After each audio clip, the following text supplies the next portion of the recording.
Тоо бетинен зуулдап катуу ылдамдык менен түшүп келе жаткандар франциялык фрирайдерлер. Бул спорттун эрежеси боюнча лыжа тебүүгө мүмкүн болбогон кооптуу жерлерден тобокелге салып өтүү. Мындай опурталдуу ыкмаларды жасоо менен эргүү алган спортчулар өздөрүнө ылайыктуу жайды ат башынын өзгөрүш айылынын тоолорунан таба алышты.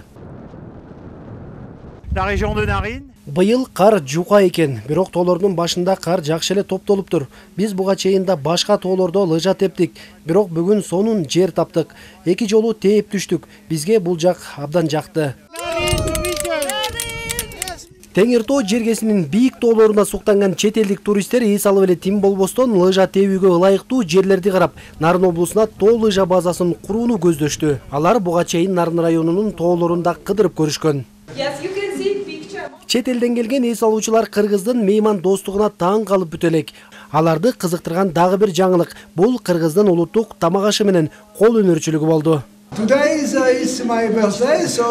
Мага берген белек аябай жакты, жылуу экен. Туулган күнүмдү бул жактан тосуп жатканыма кубанып жатам. Мейман достугуңар аябай таң калтырып жатат.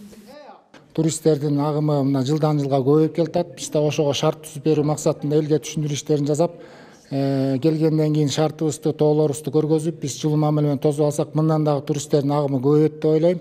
Азыр келген туристтерибиз азыр мына тээп көрүп, мына аябай жактырып кетишти. Мындан ары дагы ошо келебиз деп атышат. Биз ошо туризм багытында көптөгөн иштерди алып барышыбыз керек да. Белгилей кетсек, 2023 жылы Нарын облусуна 100 миңден ашык турист келди. Өткөн жылга салыштырганда 3 эсеге, алардан түшкөн киреше 5 эсеге көп болду. Тактап айтканда, 2023 жылдын 9 айында 32.813 турист келип, 9 миллион сом киреше түшсө, былтыр 9 айда туристтердин саны 100.630га жетип, кирешеси 49 миллион сомду түздү. Норuz Аблаев, Ала Тоо 24, Нарын облусу.